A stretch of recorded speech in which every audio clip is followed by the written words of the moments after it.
see tehniline pool alati. Siis minu ettekanne rohkem keskendub sellele, et mida tähele panna seemnepõldude rajamisel ja siis räägime lõpuks ka veidi seemnekasvatuse tasuvusest. Ja seemnekasvatuse tasuvuse poole pealt ma lihtsalt võrdlen seda kohta, et kas põllumehe vaates on mõttekas külvata võimalikult palju sertifitseeritud seemnega või tasuks ka oma tarbeseemet nagu rohkem väärtustada ja teha oma tarbeseeme korralikum. Aga alustame seemnepõldudest.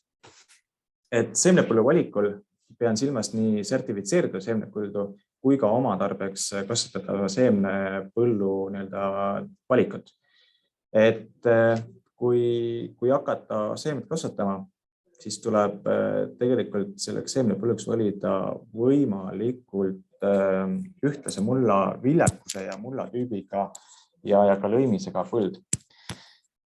Sest mida ühtlasem on mullatüüp lõimis, seda ühtlasema ja parema kvaliteedi me saame tegelikult seemnele. Ja näitan veidi aja pärast, miks see nii oluline on, et mis näiteks sellel aastal üsna palju lõi välja, et kus just lõimis ei ole ühtlane. Siis seemnepõld peab olema toitainete rikas ja toitaineid peab olema tasakaalus. Et see seeme, mida me kasvatame, saaks võimalikult suure 1000 seemne massiga ja võimalikult suure hea idanevusega ja eluvõimeline. Kindlasti peab olema põld tuulekarravaba. Tänases situatsioonis või täna juba peaks seda tuulekarravaba rida laiendama ja saab öelda, et siin peaks olema ka rukkikasteinevaba, lusteta-vaba, sest üsna tihti leiab juba seemnepõldudes, sertifitseeritud seemnepõldudes kaasa arvatud tegelikult rukkikasteina ja ka lusteid. Kas siis need on põllu äärdes, need KSM-i ribadest tulenevad ääred, mis siis seda kõrgest paljundavad või elektriposti ümbrused, seal maaparandussüsteemi kaevude ümber olevad alad. Siis põld kindlasti peab olema avatud ja eelkõige ida, lõuna ja lääne suunale, et ei tekiks päevasel ajal varjusid. Sest kui päevasel ajal on varjud peal, siis nendel varjulistes kohtades ei tärka, see põld ühtlaselt ja valmimine on oluliselt ebaühtlasem. Kui muu põlluosa on juba valmis, siis need äärealad võivad veel olla niisked ja mitte küpsed. Ja kui me läheme põldu koristama ja peaks kombainer lõikama terve põllu ühtlaselt ära, siis see on selles seemne sees, ka ebakvaliteetne seeme või tera. Ehk siis kokkuvõtlikult seemnepõlluks sobivad tegelikult kõige paremad põllud. Näitan teile juures olevat pilti. Siin on tegemist sordiga Edwins. Ja see Edwins on sellise hästi kerge lõimise peal. Põld muidu oli keskmise lõimisega, mujal põllus ei olnud probleemi, aga need liivased kohad põllus olid enne teravilja valmis saamist, läksid juba pead tummedaks ära. Siin on igasugused sellised saprahüvitsed seeni, hallitusseeni peale tulnud, kuna siin lihtsalt see vili kõrbes ennem ära ja peale seda, kui tuli niiskus, tuli vihma veidi juurde, siis siin hakkasid tegelikult seemned arenema. Ka täpselt samamoodi sellised põllud sellepärast ei sobigi seemneks, sest kui on sellised hästi väiksed alad sees ja neid alasid on seal põllus hästi palju, mida ei ole võimalik seemnepõllust välja lõigata, siis me tegelikult koristame sellise vilja seemne sisse ja sealt edasi hakkavad jällegi probleemid pihta. Me ei saa kvaliteetset seemet. Siis seemnepõllu valiku puhul hästi oluline on külvikorda jälgida, sest kui me kasutame minimeeritud harimist või otsekülvi, siis on see külvikorra jälgimine nagu eriti tähtis, sest eelnevaid kultuure, mitte eelvilja, vaid eelvilja juba paar aastat, ütleme varem, neid kultuure võib seemnepõldu sisse jääda, ütleme väga palju. Ja kui me kasutame seemneks mingi kõrgema või pikema kõrrepikkusega sorti, siis madalama kõrrepikkusega sorti me ei tarvitsegi näha ja see on meil seemne sees täiesti olemas. Ehk siis parimateks eelvilledeks oleksid tegelikult ikkagi ristik, mesikas, raps, hernes teraviljadele ja hernelauale teravili. Miks see nii on? Sest neid eelviljasid meil on võimalik sellest seemnepõllust lihtsasti ja käepäraste vahenditega nagu välja tõrjuda. Ja mida ei tohi ära unustada, ongi see, et ei tohi olla eelviljaks sama liiki ja erinevat sorti teravili, sest ei saa muidu sordi puhast seemet. Ja siit on tegelikult seemnepõllu valikul on tulenevaid probleeme päris mitmeid. Ja need probleemid on aastatega järjest nüüd süvenenud. Ütleks, et viimase 2 aasta jooksul süvenev probleem. On see lugu, et üsna palju ostetud sertifitseeritud seemne hulgas on teist kultuuri.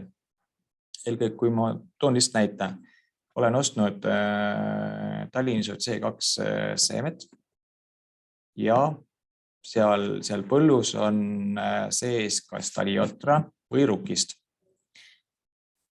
Et kui seal 5-6 aastat tagasi ei olnud see probleem, sellist probleemi mõnes üksikus kohas võid seda kohata, siis tegelikult viimase 2 aasta jooksul on põllumehed öelnud, et on ostnud nagu sertifitseeritud seemne ja täna on teine kultuur sees.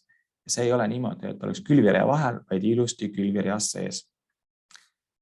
Ja kui seal ongi, ütleme nagu ruutmeetri kohta 3-20 sellist teise kultuuri pead, sõltub nii-öelda kultuurist, mis seal sees on, et kui suure võrsumisvõimega on, et siis tegelikult siit sellest põllust ei saa ma võtta nii-öelda oma tarbeseemetena.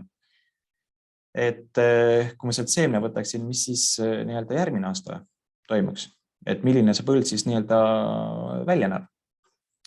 Sest põllumehed on kohati päris kurjad, et ei taha ikkagi iga aasta osta 100% sertifitseeritud seemnet ja nii-öelda sellega küllata, et ostaks mingi koguse, KSM-is on see täna 15%, kasutatakse seda suuremal määral, enamasti et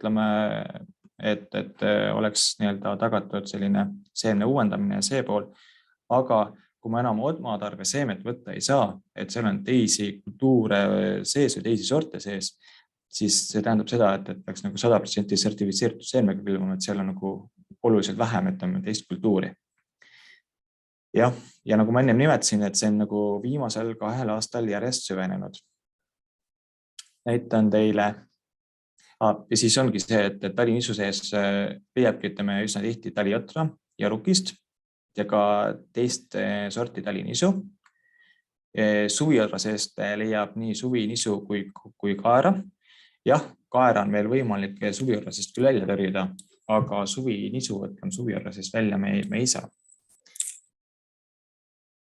Ja kui põllumehed on öelnud, et tegelikult mida teha, siis tegelikult kui me vaatame teravilja seemnete kategooria kvaliteedi nõudeid, siis me tegelikult näeme, võtame siin kaera, võtame C2, siis tegelikult 8. tulbast on näha, et teiste teraviljaliikide seemneid on lubatud nii-öelda analüüsitud proovis tegelikult 7 tükki, kuni 7. Ja nii odras kui rukkis kui ka harilikus nisust tegelikult täpselt sama lugu. Ja kui seal vaadata, et ruutmeetri peale ongi 3 või 2 või ka 10 sellist põõsast või võrsumis puhmast, siis tegelikult ei ole mitte midagi öelda, et tegelikult kõik on nagu juriidiliselt korrektne. Et ei ole mitte kedagi süüdistada, aga see on järjest kasvav probleem, sest näitan teile siin ühte talinisu põldu. On ostetud C2-na. Eelnevalt on kasvatatud siin põllus suviõtra, enne seda on kasvatatud uba ja põllus on tegelikult rukis sees. Ja see rukkiterad või rukki, ütleme, need pead tuleb täpselt ilusti külvireast. Ehk siis tegelikult seemne sees on olnud juba teine kultuur sees. Mul on pildid olemas ka veel siin taliõdrast samamoodi, et taliõder seemnepõllu või C2 ütleme põllus sees. Aga pildi pealt ei paista nii hästi välja, et näidata, et kui suure ala peal ütleme, nad nagu välja paistavad või näha, et visuaalselt on rukkiga nagu parem vaadata. Sest rukkis on lihtsalt kõrgem talinisust. Ja selliseid põlde näeb ka, ütleme, samamoodi ka suviõdras ja ka suvinisus. Et teist kultuuri on päris palju sees ja see riivab palju silma ja tegelikult saan aru, et ja täiesti õigustatud on põllumehe pahameel, et olen ostnud, ütleme, nii-öelda sertifitseeritud seemne. See on oluliselt kallim kui nii-öelda oma tarbeseeme ja miks sellist jama seal sees, ütleme, nagu leian. Aga põhjus ongi selles, et seemnekastajad teevad nagu väga erineva kultuuri seemneid, üsna palju. Ja teine teema, et külvi korras on olemas nii kui me läheme taliviljade juurde, on nii talioder kui rukkis. Et kui me näiteks paljundamegi talinisu seemet, siis talioder ja talirukkis tegelikult peaksid olema sellel põllumehel külvi korras täiesti väljas. Et ei tekiks sellist, ütleme, ristsaastumist.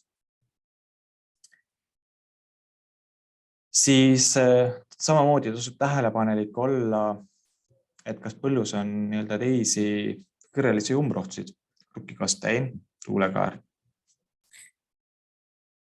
Ja kui me neid seemnepõllust avastame, siis tegelikult kindlasti tuleb teha keemiline tõrje. Millele tasub tähelepanu veel pöörata, et kui me ostame nii-öelda sertifitseeritud seemet nii-öelda välismaalt, siis sealt on oht, et me toome seemnega kaasa teisi väga tulikaid kõrrelisi umbrohtusid. Näiteks, kuidas meieni jõudis tähkeskukkerts, täpselt samamoodi, et eeldatavasti seemnega. Siis Eestis on olemas kaharluste, mis on resistentne enamikele kõrrelistele herbitsiididele. Et ka see on tegelikult meil seemnega nii-öelda sisse toodud. Leedus on olemas esimesed põldrebasesaba nii-öelda taimed taliteraviljades, mis Suurbritannias on resistentne kõrrelistele herbitsiididele, välja arvatud glüfosaat. Ehk siis näitan ka põllu pealt, see on reaalne pilt või täiesti ütleme pilt sellest hooajast 2022 aastast, kus põldtunnustatud talinisu põllus on sees rukkikasteine. Siis fotod nüüd Suurbritanniast, fotod on võetud või laaditud alla Twitterist, kes on tegelikult lennukiga sõitnud Suurbritanniasse seal juuni lõpp, pigem juulikuu, siis näeb tegelikult lennuki pealt juba, et põllus on sees sellised kummalised kastid, nii-öelda jutumärkides. Järgmise pildi peal näeme, mis selle taust on. Aga Suurbritannias ja taliteraviljades on enamusti, ütleme, nagu sees põldrebasesaba, nagu siin juures oleval pildilt vasakult näha. Kõrval on suvijodrapõld ja siin on mõni üksik põldrebasesaba taim. Ehk siis tegelikult probleem ongi see, et mida Suurbritannia põllumehed ütlevad, et miks neil on selline kõrreline tülikas umbrohi olemas, on see, et nad on liikunud tegelikult külvi korda. ja enamasti külvanud või väga palju külvanud nagu taliteraviljasid või üldse talikultuure ja suvikultuurid on nagu või suviteraviljad on nagu jäetud kõrvale välja ja sellega on kõrreliste umbrohtude nii-öelda levik ainult tõusnud. Siit ka ütleme nagu küsimärk, et kui uuel perioodil soovite, või üldse soovitakse, et talvise taimkatte nagu osakaal nagu tõuseks ja ka talvise teravilja või taliteraviljade osakaal külvi korras tõuseks, siis tegelikult see on järjest kasvav oht meil kõrgelistele umbrohtudele. Et ikkagi külvi korras peab olema sees ka veel suviviljasid, suviteraviljasid ja nii nagu Suurbritannia põllumehed ütlevad, et tegelikult põhiline viga ongi see, et meil puudub täna sisuliselt suviteravilja külvi korras.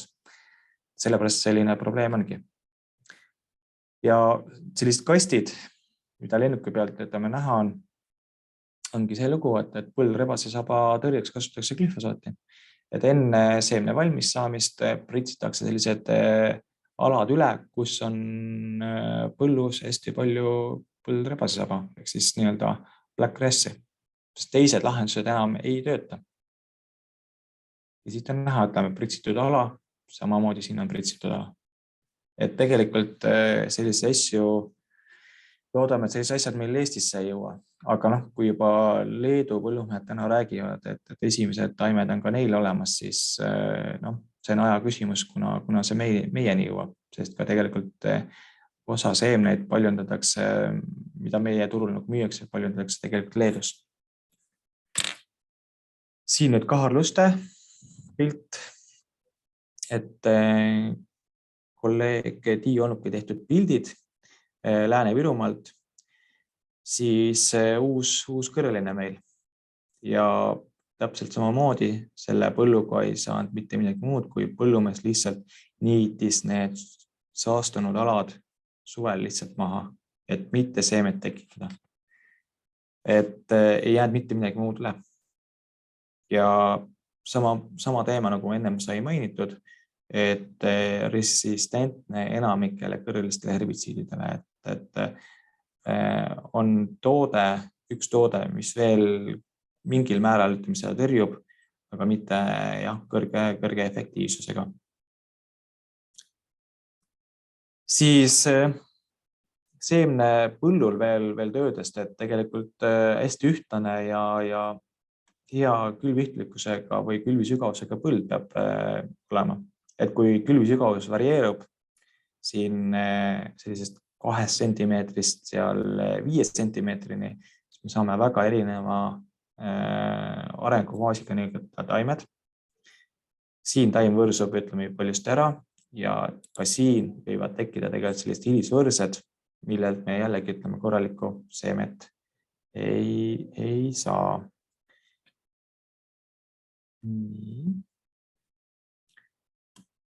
Siis kindlasti peab olema tasakaalustatud väetamine, ehk siis peab olema nii NPK või fosfor, kaalium, väävel ilusti olemas, lämmastik ilusti tasakaalus ja proportsioonis.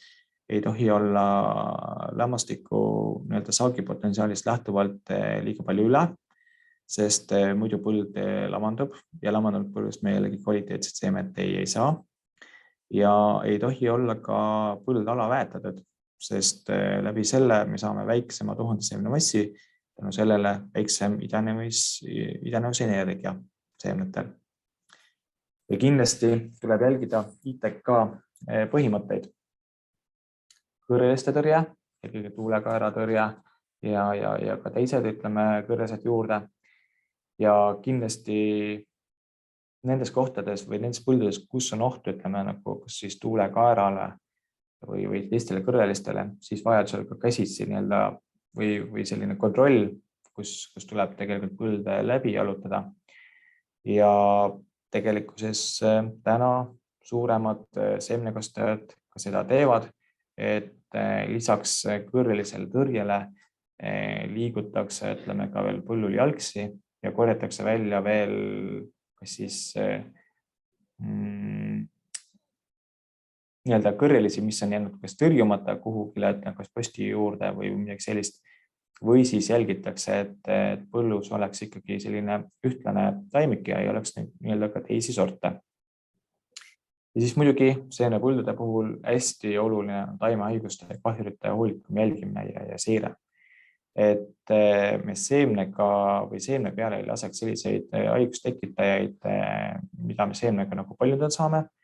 Kahjurite osas nii-öelda oa puhul teramardikas, tõsine probleem. Täna jah, keemiline tõrje sisuliselt sel teramardikale puudubki, sest ei ole tegelikult preparaati, millega saaks efektiivselt toimetada. Siis lehetäide puhul ka samamoodi jälgida, sest lehetäide levitavad viirushaigusi, mis avaldub järgmises seemnepõlvkonnas. Ja lihtsalt mõned taimehaigused.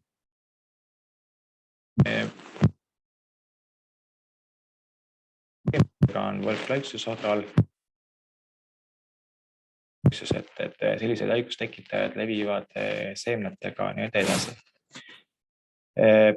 Kõrreliste pruunlaiksuse osas toon siin veidi tähelepanu, mida ka viimase 5 aasta jooksul nagu näha on näiteks jällegi suviotrade puhul, et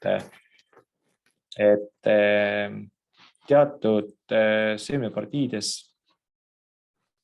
et võtame kindla sordi, millel on Eestis nagu mitu paljundajat, siis ühe paljundajal sellel sordil ei ole probleeme, aga teisel paljundajal on probleeme, et kui on juhtunudki, et põllumees on saanud erineva paljundajaga seemne, külvanud ühe suure põllu peale mõlema paljundaja seemned maha, siis ühe paljundaja seeme nakatub, nagu kõrreliste pruunlaiksusesse, teine ei nakata. Siis tegelikult ühel tuleb juba seemnega kaasa see haigustekitaja.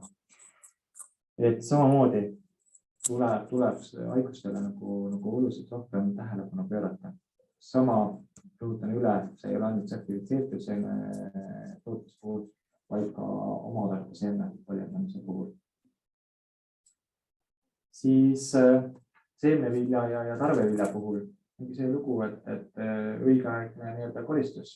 Et siis, kui me kasvatame nii tarvevilja kui ka seemnevilja, kui seemnevilja põld saab valmis, siis tegelikult see tuleks nagu õigeaegselt ära koristada, mitte jätta koristusest sinna viimasesse ossa või kui tuleb vahepeal vihmasid, et vihm selle seemne kvaliteedi rikuks. Siis peale koristust kindlasti tuleb väga hea variant oleks, et kohe saada kuiatisse ja ära kuiatada. Kui juhtub see lugu, et kuiatisse kohe panna ei saa, siis tuleb seda hoiustada kuskil kas punkris, siis oleks väga hea, kui seda punkrit saaks ventileerida. Aga kui paneme põrandalattu, siis väga hoolikalt tuleb vaadata, et see koristatud vili seal kuumenema ei läheks. Kui niiskus on seal 14–16% juures umbrohuseemneid väga sees ei ole, sellist rohelist, ei ole probleemi. Aga kui niiskus on seal 18–20 seal vahemikus, siis on tegelikult tõsine oht, et see vili läheb või hakkab iseenesest kuumenema ja sellega rikume tegelikult seemne vilja kvaliteedi. Idanevus hakkab olulisel määral kukkuma. Ja lisaks hakkavad arenema erinevad hõljutusseened. Siis seemnevilja kindlasti kuivatada madalamal temperatuuril, kui näiteks söödavilja. Me samamoodi kuivatamise käigus ei rikuks ära seemne kvaliteeti. Siis peale kuivatamist vilja maha jahutamine on ülioluline.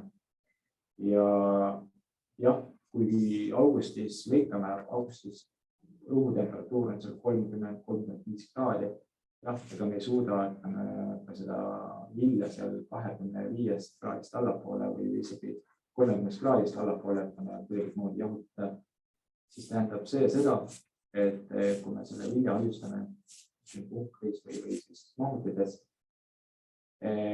siis seda punkrit tuleks ventileerida. ja kui turutemperatuur kukub allapoole, siis see ventileerimine teha nii-öelda kindlasti kiiremini või esimese võimalusega vidi lõplikult maha juhutada ja jälgida temperatuuri.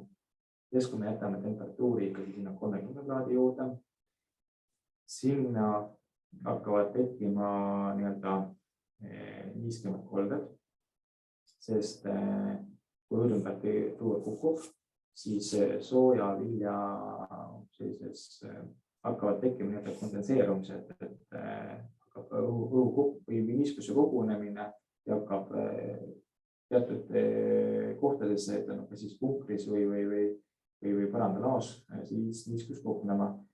Ja see on eriti atraktiivne nii-öelda kahjuputukatele, siin lavesklastele, kes siis tulevad sellesse niiskesse nii-öelda koldesse või ka kõrgema temperatuuriga sellesse viljakoldesse hakkavad seal siis toimetama. Ja loomulikult on ka see, et seal, kus on temperatuur kõrgem, niiskus või õhuniiskus ka püsib, vee kondenseerumise tagajärjel kõrgem, siis seal hakkavad ka samamoodi hallitusseened levima. Et see kõik rikub meil tegelikult seemne kvaliteedi. Siis enne külvi sertifitseeritud seemne puhul ei ole küsimust, see on puhastatud, sorteeritud, seeme on analüüsitud, aga kui me kasutame nii-öelda oma tarbeseemet, siis täpselt samamoodi enne tuleb see vili või seeme puhastada, sorteerida, et saavutada selline ühtlane seemne suurus, sest ühtlane seemne tagab ühtlase külvitiheduse. Ühtlane külvitihedus tagab tegelikult oluliselt parema saagipotentsiaali. Siis tuleb seemet analüüsida, idanevus, määrata tuhandseemne mass ja puhtus, et me oskaks tegelikult külvisenormi arvutada. Ja muidugi tuleb külvata tuulekaera vaba seemet, et rõhuasetus siin. Ja selle tuulekaera vaba, täna siia võime ka lisada veel juurde rutikasteina vaba ja kaalusteta vaba. Näitan teile ühte pilti, mida ma olen ka varasemalt sellisel õppepäeval näidanud, et alati sertifitseeritud seeme ei ole nagu väga hea eluvõimega. Et idanevus on küll korras, aga see eluvõime võib jääda ikkagi nõrgaks. Et tegemist on suviisuga siin. Mõlemad on külvatud 525 idanevat tera ruutmeetrile, aga tulemus on erinev. Et siin paremal pool on oma tarbeseeme põllumehel, siin on sertifitseeritud seeme. Et idanevusenergia on siin erinev, et sellepärast on siin põllus sellised tühik või sellised asju sees, ja see taimiku tihedus ei ole piisav. Et kui väljakaevast taimik külvireas, siis oli näha, et idu tuleb ära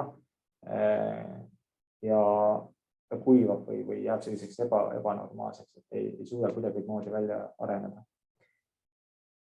Et juhtub ka selliseid asju. Siis kus kohas saab oma tarbeseemet analüüsida? Põllumajandusuuringukeskuse laboris Sakus. Täna on veel selle nimega. Siis Kivilill on olemas nii Roodeväljal kui Rõngus seemne analüüsimiseks labor, Viljandikatse keskuses, Baltika-Agrol on samamoodi seemnevilja analüüsimiseks labor, Põlumõisa labor teeb samamoodi seda teenust. Ja samas iga põllumees ise saab samamoodi määrata tuhandseemne massi ja kontrollida idanevust.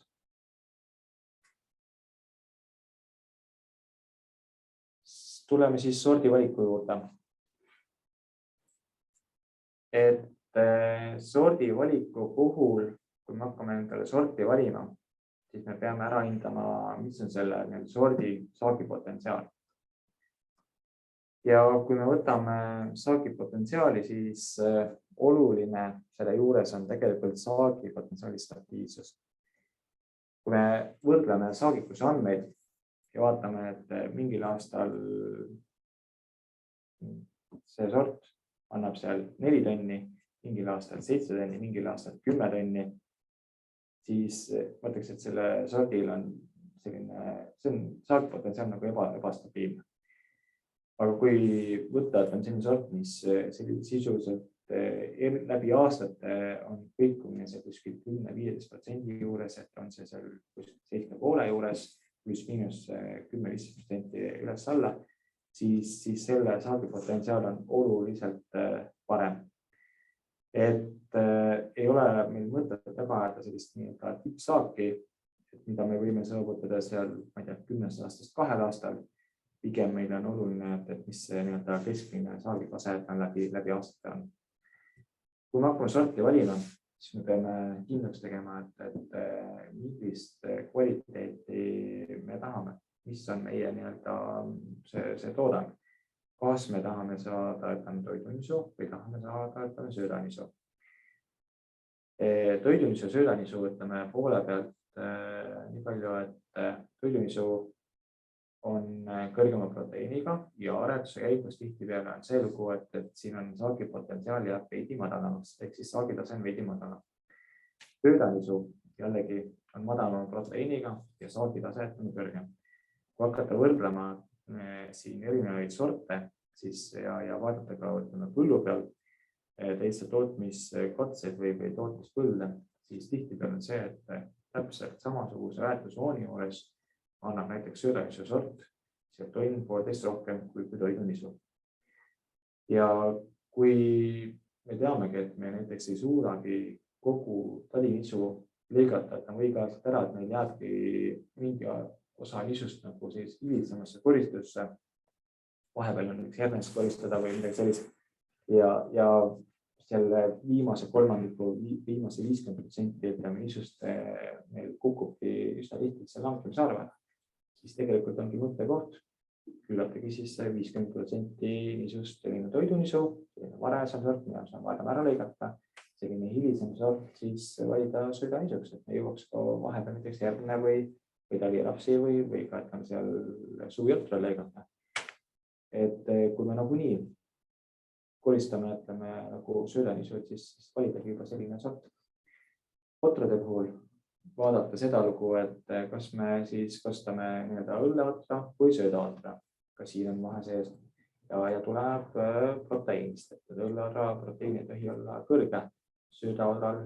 Kui me eelkõige kasutame seda söödaotra omal loomadeks, siis me tegelikult proteiinile peaksime pöörama nagu eriti suurt tähelepanu, sest proteiinsöödad on kallid ja see lisasööta proteiini näol juurde osta on tegelikult väga kallis, et me võiks selle juba ära väärindada selle osa juba põllu peal, et kustagi omale kõrgema proteiiniga söödaoder. Herne puhul on see lugu, et kas me taotleme nii-öelda kollast hernest, mis on nii-öelda toiduhernes või siis rohelist, et mis sobib samamoodi söödaks, või siis segu, et kollase ja rohelise segu, et kui me selle nii-öelda oma loomale ära söödame. Valmimisaeg on varajane, hiline ja kindlasti tuleks jälgidagi seda, et see koristuskonveier nii-öelda paika sättida, et oleks meil olemas selliseid varajasi lõigatavad kultuure ja kui kombaini võimsust meil nii palju ei ole, et siis võiks olla ka sellist veidi hilisemat sorti, et me selle koristuskonveeri suudaks venitada nagu optimaalselt pikaks. Et kasutada nagu ka kombaini ressurssi paremini ära.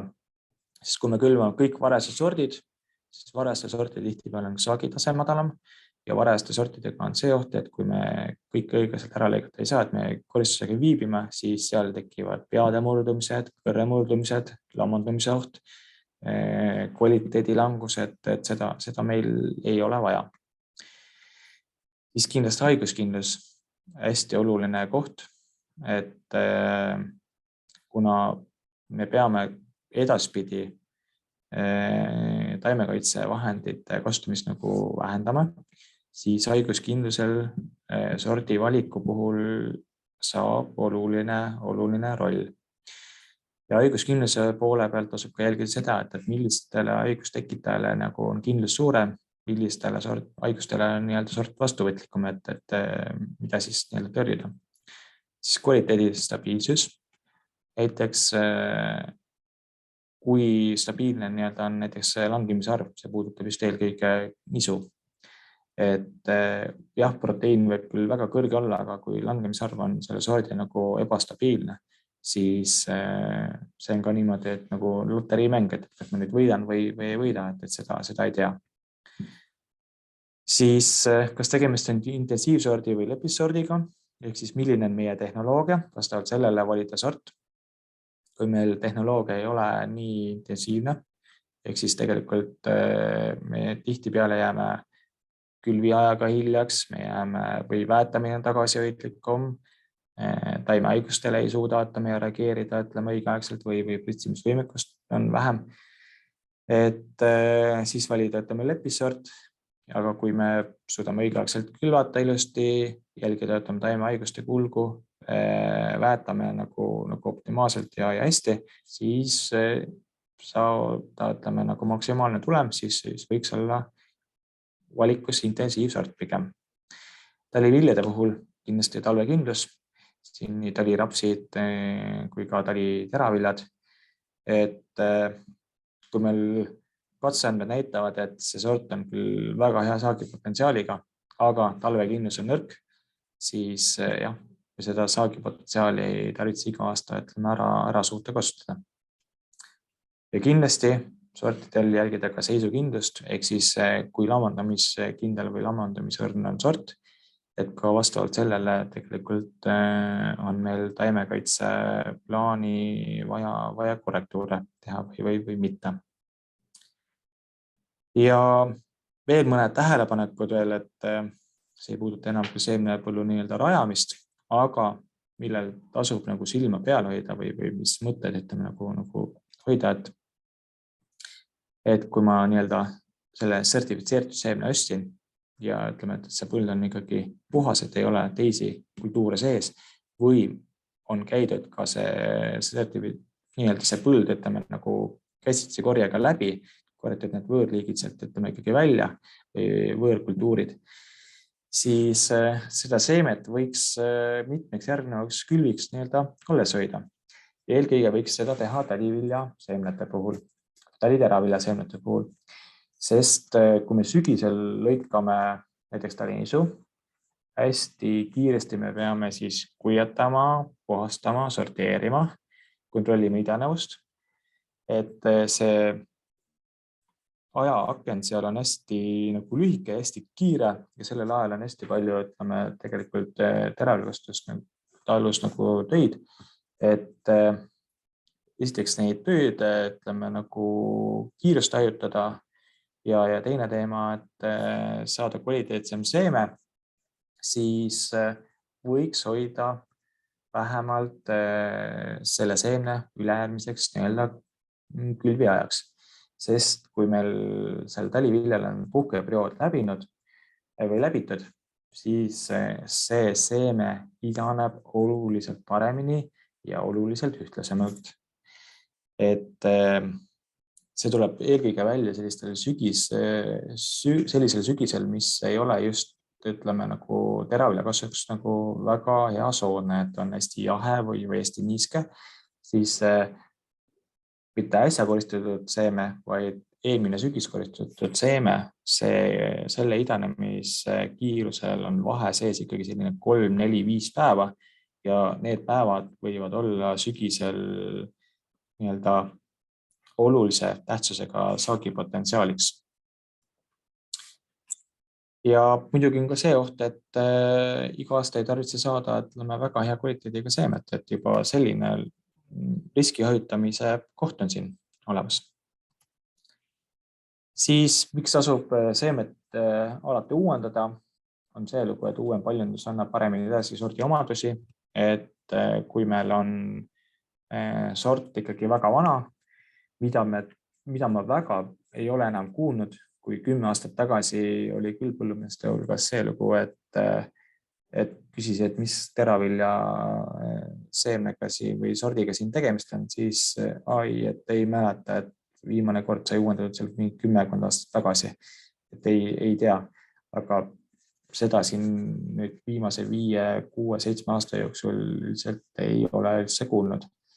Et kui just ütleme mõne hästi väikese tootja käest, siis seemne uuendamisel on see, et me saavutaksime nii-öelda eluvõimelisema tera, kui meil nii-öelda omal on seemne tootmisel, oma tarvis seemne tootmisel midagi ebaõnnestunud, sest eluvõimelisem tera annab suurema saagipotentsiaali, siis sordi puhtus, mis tagab nii-öelda parema kvaliteedi, sest kui meil on sort läinud sassi mõne sellise sordiga, mis on näiteks hiline sort on meil, aga seal on sees on varese sordi, ütleme, seemneid, siis see varajane sort seal võib rikkuda kvaliteedi. Ehk siis näiteks, kui on sügisel jällegi kas siis sademeid rohkem või on niiskem sügis, siis varajasem sort, mis on valmis saanud, selle langemise arv kukub ära. Olgugi, et meil võib see hilisel sordil muidu olla langemise arv seal 300 ja pluss, aga selle varajasel sordil seal mõned üksikud, ütleme, pead, mis seal sees on langemise arv seal 150 juures, siis me tegelikult isegi keskmisena ei ole võimalik seal 250 sekundit langemise arvuks saavutada. Ja muidugi tuulekaera vaba seeme, et sellepärast tasub juba uuendada, sest kui meil omal on seemne sees juba ikkagi tuulekaera, siis see ei ole aktsepteeritav, et tuleb ikkagi tuulekaera vaba seemet külvata. Nii, sellega on minu ettekanne PowerPointis läbi, aga ma näitan teile ka ühte Exceli tabelit. Ma vaatan, et ma pean uuesti ekraani jagama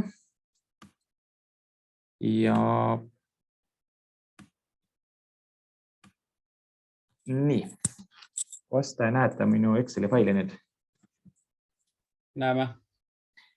Nii, tegin siis ühe sellise kalkulatsiooni, et see puudutab just eelkõige seda kohta, et kui põllumees külvabki osa seemet ikkagi oma tarbeseemnega ja osa see ostab sertifitseeritud seemnena sisse.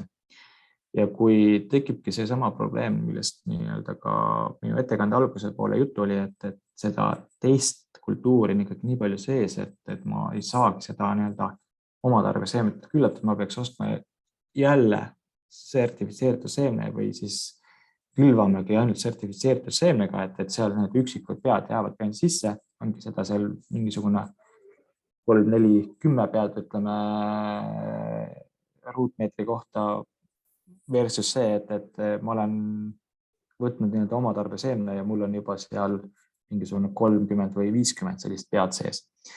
Et mida see teeb siis kulu poolele ja põllumehe kasumile?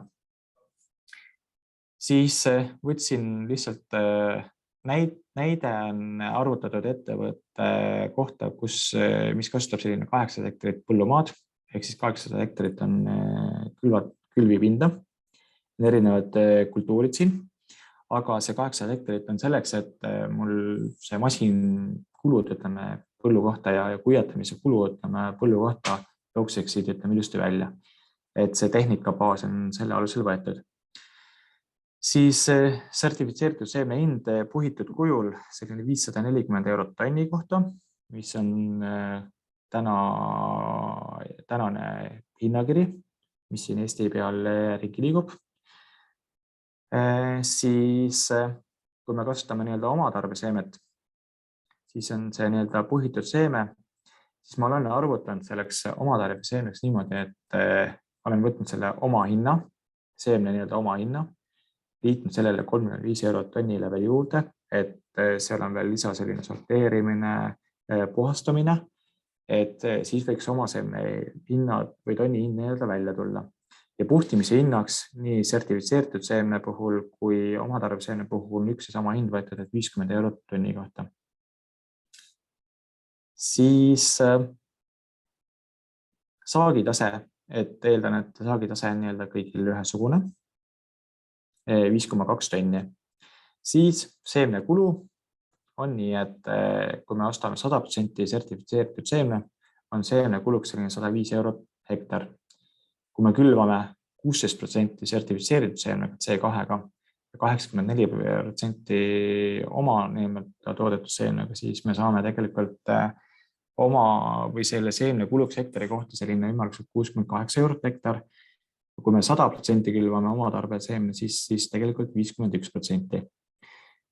Või rõhutan seda, et see oma tarbe seeme ei ole võetud selline suvaline seeme kuskilt punkrist, et mis ma olen näiteks kasutanudki söödaodraks, et nüüd võtan ka sealt, ütleme, lihtsalt seemne, küll on selle uuesti maha, vaid selle omatarbe seemne jaoks või selle põllu jaoks on nähtud ka vaeva. Ehk siis tegelikult väetamine on tehtud ikkagi vastavalt sellisele, et ma kasutaks nii-öelda nagu seemnepõldu ja ka taimekaitse on tehtud vastavalt sellele, et sellepärast on siin ka väetise ja taimekaitsekulud tegelikult ühesugused. Ehk siis põhirõhk on olnud nii NPK väetistel kui ka mikroelementidel ja taimekaitse puhul ütleme nagu olulisel määral on, et ka taimehaigustele on pööratud nagu suuremat rõhku. Et siis nagu see võrdlusmoment paremini välja tuua. Masinkulud põllul, selleks mul oma arvutusmetoodika, et kuidas neid asju arvutada, et siin on kõik, mis see puudutab, mulla harimist, külvi, pritsimisi, väetamisi, koristamist, põllult viljavedu ja ka kivi korjamine siin masintööde all olemas. Kuivatamise kulu on samamoodi ja kuna saagitasemed on ühesugused, siis nii-öelda vastavalt tonnile või hektaritele, saagikusele tonni hektarid, see summa tuleb siia hektari kohta välja. Et kui me tegelikult saagitasemet muudame, siis automaatselt arvutab ka siin kuivatuskulu ümber. Maarent, see on nii-öelda keskmine maarendi summa hektari kohta, see tuleb ka ühtlaselt. Ja siis seemne vilja puhul on või sellise müügi puhul on ka see, et põllumeestel on ka omad laod olemas, kus hoitakse viljad, kõik ei müüda ka peale koristust kohe ära. Siis olen võtnud sellise loo, et 4 eurot tonni kohta tuleb ka selline hoiustamise kulu laos. Ehk siis sisuliselt 4 kuud hoitakse ka vilja oma laos. Ja muud kulud, siis see on selline 10% muudest kuludest kokku, et siia alla siis lähevad kõik sellised kulud, mida siin otseselt ei ole nagu nimetatud väetised, taimekaitsemasinad, et siia alla läheb veel näiteks kontori pool, on teatud remondifondid, mida ei oska siia masinkuludesse veel arvutada, et selline reserv oleks ka olemas. Ja siis arvutame kulud kokku ja vastavalt sellele tuleb nii-öelda oma hind.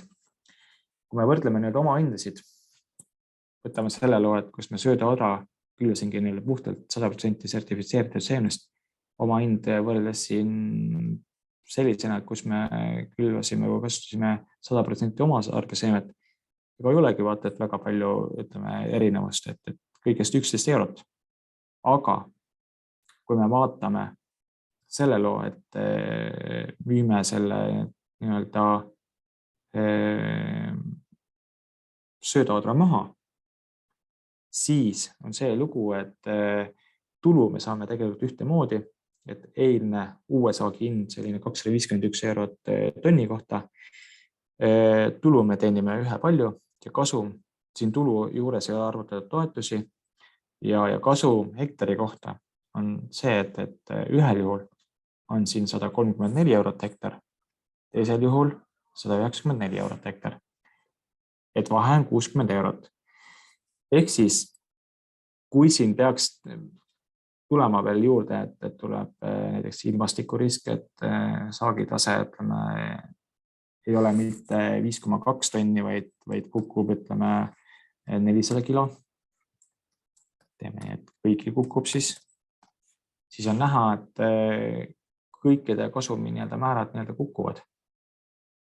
Ja millega on põllumehel võimalik veel sellistes raskemal ajal või keerulisemal ajal, ütleme nagu veidike rohkem, ütleme nagu tulukust teenida, ongi see, et ta külvab näiteks oma seemnena sellist seemet, mis on kasvatatudki sarnaselt nagu on sertifitseeritud seeme. Ehk siis oma seeme tuleb kasvatada täpselt samamoodi, hästi kvaliteetne, hästi elujõuline ja sellise suure 1000 seemne massiga, millel on ka idanus energiat. Et läbi selle on võimalik ellu jääda, sest toon lihtsalt näite, et kui me oleme kasutanud siin oma tarbeseemne, aga meil siis saagitase tegelikult jääb madalaks, sest ta ei ole nii kvaliteetne. Ja me näeme tegelikult, et erinevus on 300 kilo ja tegelikult kasum siin on 32 euro juures hektar versus see, kus ma kasutasin tegelikult 100% sertifitseeritud seemet on 43. Ehk siis jutu kokkuvõte on see, et kui me oma tarbeseemetega kasutame, siis see tuleb teha võimalikult hästi ja võimalikult kvaliteetne.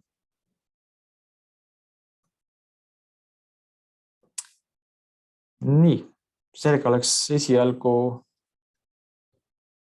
kõik minu poolt, et kas on küsimusi vahepeal tekkinud? Jõuame äkki kiire ühe küsimuse võtta, et natuke oleme üle aja läinud.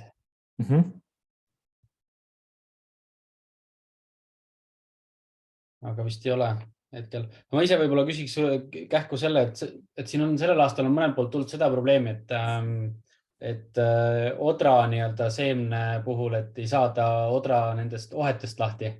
Et kas sellega annaks juba ka midagi põllu peal teha? Põllu peal tehes on, sa mõtled talijatra või suujatra? Ma ei oska öelda seda täpselt, et kummaga see nüüd oli, aga... Probleem on tihtipeale tegelikult taliodraga. Ja taliodral on see lugu, et ohete murdumise koha pealt see külvi või see koristuse aeg tuleb hästi ära tabada. Et sa ei tohi minna liiga vara lõikama, sa ei tohi minna ka liiga hilja lõikama. Et kui sa näed, et niiskus on seal kuskil 18 juures, 19 juures, siis võib olla veidi vara, aga et hakata ootama seal niiskust 14, 13, siis on tihtipeale see lugu, et kombainist läbi käies kombain murrab ohte, ütleme kaugemalt ära, aga tera juurest ära ei jõua murda ja jääbki selle taha. Ja kindlasti on vaja peksukorvile alla panna, kui meil on trumliga, ütleme kombain, et peksukorvi pilud on alt vaja kinni tõmmata, et see käiks nagu peksumasinast rohkem läbi. Ja ka sõelu reageerida niimoodi, ütleme, et ka järelpeksu jõuaks rohkem välja. Ja kolmas nipp on see, et seda seemet tuleks kindlasti kuivatada, ütleme kuivatisportsidina, et see seeme võimalikult palju jällegi kuivatis nagu ringi liiguks, et selle käigus ohteid ära murraks. Aga jah, tihtipeale on probleem selle taliodraga, mitte suujodraga, et see on ka veidi aretust lähtuv probleem, aga on näha, et aretuse käigus on läinud asjad paremaks, sest vanad sordid on ikkagi ohe päris pikk veel küljes, uuematel sortidel ohet järjest vähem. Et võib-olla on see, et mingi 5-6 aasta pärast on ka taliodar niimoodi olemas, et ohte vaba. Selge, aitäh sulle! Aitäh!